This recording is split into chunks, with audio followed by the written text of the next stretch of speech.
It's I'm good for that. amazing. It's amazing. No, I love it. And it just shows that you're a big fan of Mind Bloom because that is the first question. So there you have it. Wait, what was the first question? Whether I'm a big fan or? No, that I know for a fact that you are a big fan. And that the first question is always what makes your mind bloom. So now we know, yes. So now we know what makes your mind bloom. It's learning, it's having these techniques inside of you that sometimes you don't even know of. Would you agree? Yeah, no, definitely. It's the mind bloom for me is discovering your own set of tools, and allowing those tools to empower you and become an active participant in your world. I mean, we're not always active. And I think when we slide into this place of not being active, we tend to, I think, we slide off the map a little bit. And it doesn't take a lot to slide back on the map. But what I think is required is that you trust yourself, that you have self-compassion, that you like yourself. Those are fundamental attributes, and they're not easy because not everyone likes herself or is comfortable inside herself.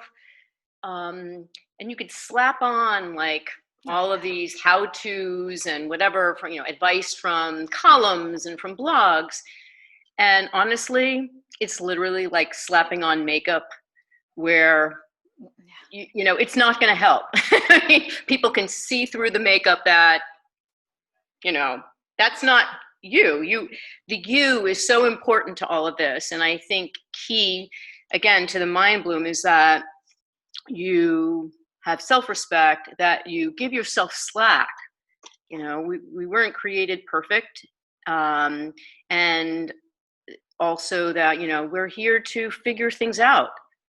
And it's not a crime to not have the answer. Last time I checked. In fact, I think it's suspicious when folks say they have the answer. Because we're evolving, we're not stagnant, we're subject to change. Hence our topic about, or soon to develop topic about mastectomy. I mean, that was not on my map, 2+ years ago. In fact, I didn't even know I barely knew the word. So it's all a question of, trusting yourself and your instincts, because they're pretty powerful.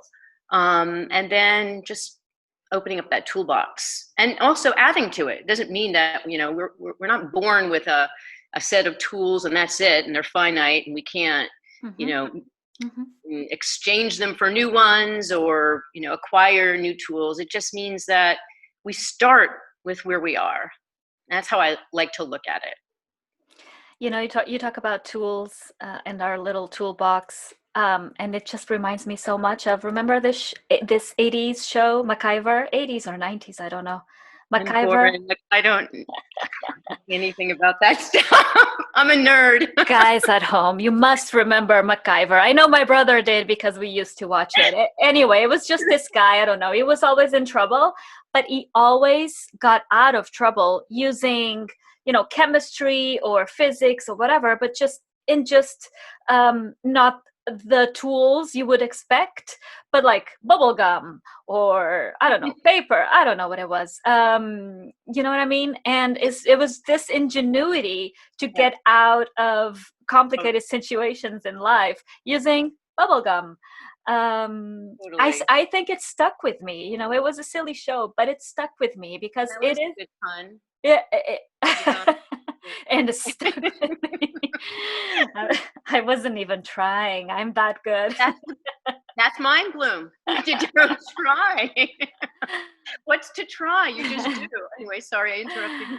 Yeah. So it is a show about resilience, and sometimes I think about that. I think about MacGyver a lot because you are going through life and just looking, what do I have in my pockets that could take me out of this difficult situation, right? Yeah. Totally right. I totally agree. Thank And you. that's sort of, what I've been doing my whole life. I don't consider myself to be, different than most people.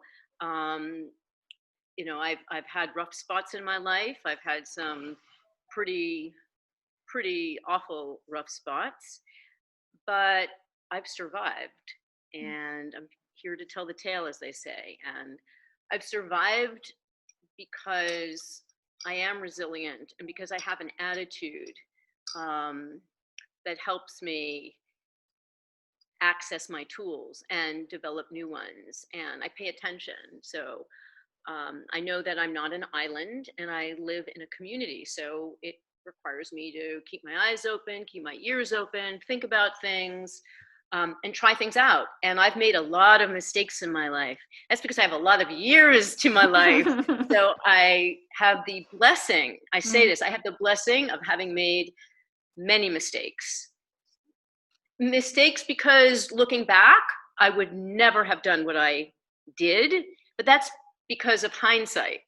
But there were mistakes that I made even close, when I was reviewing the facts close in time to when I made the mistakes, that where I said that was really stupid.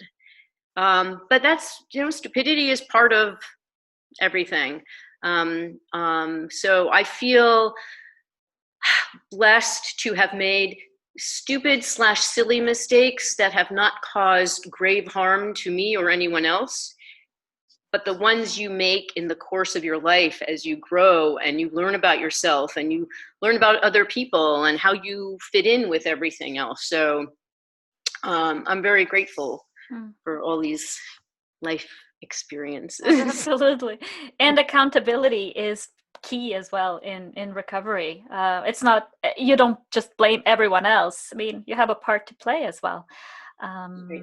And you're Well, control. some things you don't have accountability for, and we could talk about that. Some other episode. Yeah. Yeah, no, I agree with you that we all must be held accountable for our actions, no question, as individual actors. But there are many things that we don't control. Oh, absolutely. In fact, probably 99% of everything that goes on in our lives, we literally have no control over. It's that 1% that's so key because it makes us healthy individuals. It makes us healthy members of society. And those are big deals, But that 99%, that's the thing that trips up a lot of people, I think. So tell us about what happened about 2.5 years ago, you said. Yeah, so let's see. Talking about things we can't control. Yeah. Well, it was the beginning of, I'm trying to remember, 2018. I had gone to my primary care doctor because, I don't know, my daughter says that I'm a hypochondriac. I'm always imagining things. So, but thanks to my hypochondria, I went to her and turns out that I was fine. But she said, hey, you haven't had a breast exam in, I don't know how long. Come back. I want to give you a breast exam. So I went back to her and she found something very small. I couldn't even feel it. Like literally, it wasn't even a lump. I don't know how to describe it. It was some small thing in my left breast, close to the surface. So I went through the biopsy and all that, and it turned out that at first they thought it was just something that was on the verge of being cancerous, but it wasn't cancerous. But when they went in, they discovered that I had DCIS in my left breast. So I went through all the consults, and they said, you'll be fine with a lumpectomy and with radiation. This whole experience was, it went by like a comet. It went by so quickly. It's almost like I felt like something picked me, like some force picked me up and just whooshed me around the universe. I felt like I had no control. I remember going to the consult with the radiologist, and I'm a lawyer. So and very fortunate because I have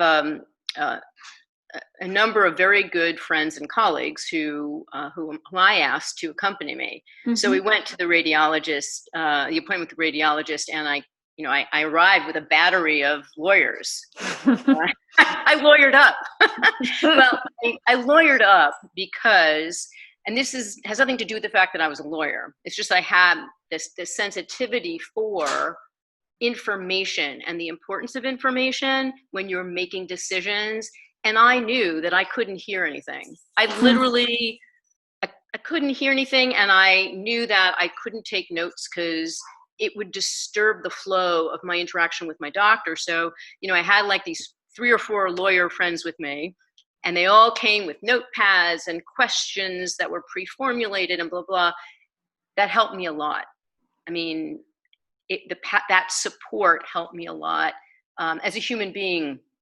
Forget about the lawyer part, but and it also helped that I had a radiologist who was very astute and also came in with his notes on a little 5x8 or 5x7 card, knew my entire family history, was very prepared. So it was a very calming experience, even though I couldn't hear anything. Right.